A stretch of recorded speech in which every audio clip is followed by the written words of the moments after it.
Hi friends, welcome back to my channel. I am so jazzed to be doing a update on my Lorac Mega Pro palette.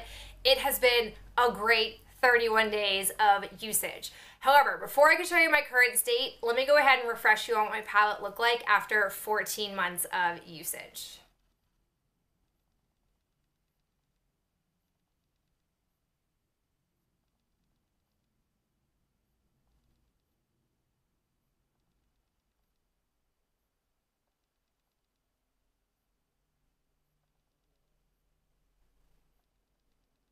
Here's what my palette looks like after 15 months of usage.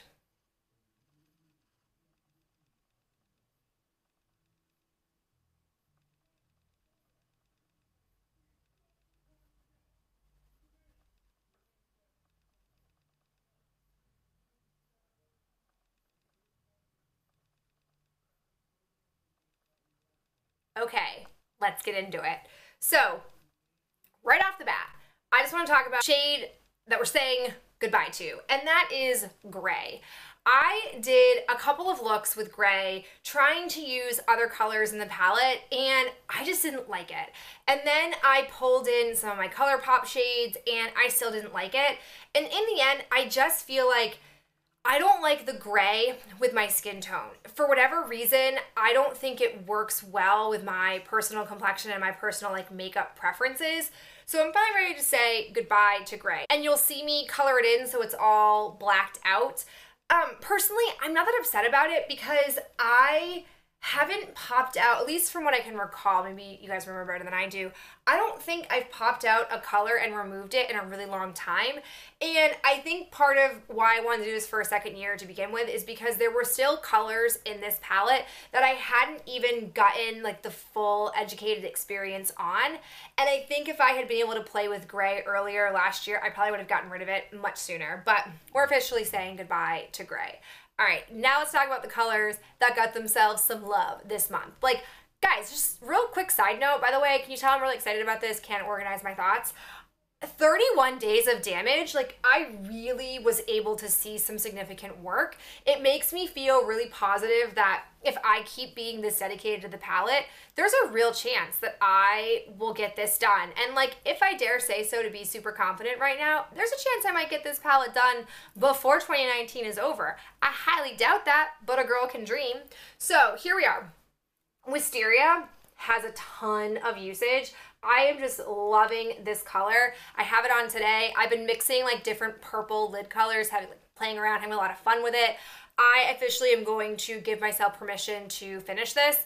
I have really been sort of resisting the urge to do so, but for whatever reason, I feel like April just feels like a purple month. I just am very pulled into purple now that we're in the April month. I really don't know why, but I would like to definitely get this used up by the next month. That might mean I'll spend a good chunk of time here in April, but I feel like I am loving it, and I think I'm also hindering my ability to focus on other things because I love it so much. So once it's gone, it'll give me the freedom sort of to explore more things in this palette. The other thing that I'm excited about is I also did extend a little bit my copper pan. I could have gone much heavier with this, but I just wanted to do more variety of looks, aka play with wisteria more. I did not touch this as much, but I'm sure I'll get back into it definitely later in the year as well. The other one that I have some progress on is brown. I did do a few looks with brown. I extended this a little bit more. I enjoyed using brown. It's a good staple color, so again, I'm sure I'll keep working away. I'm a little bit surprised I didn't hit pan in Merlot.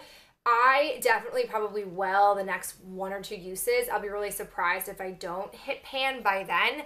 The one thing I'll say about Merlot though is it is a very dangerous color in the sense that it is very, very pigmented.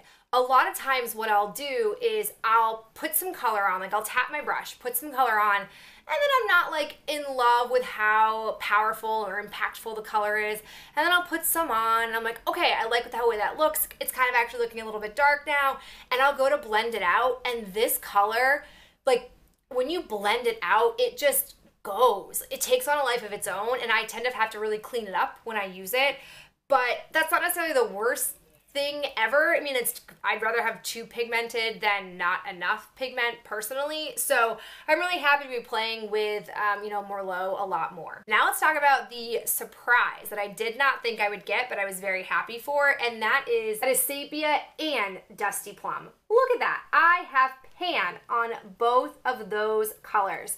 I have worked really hard on both of those, and I just was never making dents. Like, I was making like progress, but it never was really getting indented. These three, Camel, Sepia, and Dusty Plum, are probably like the hardest pressed in here.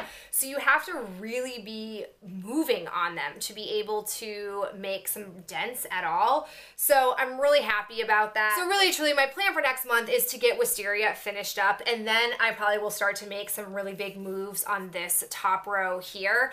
I just am loving Wisteria. I want to keep playing with it, and so I'm going to finally let myself go totally ham on it. The other update that we have, of course, is my Too Faced Matte Eye palette. This is the classic Velveteen Bunny. I definitely have a lot more progress on here. I have been focusing pretty significantly on this side to try to get it used up.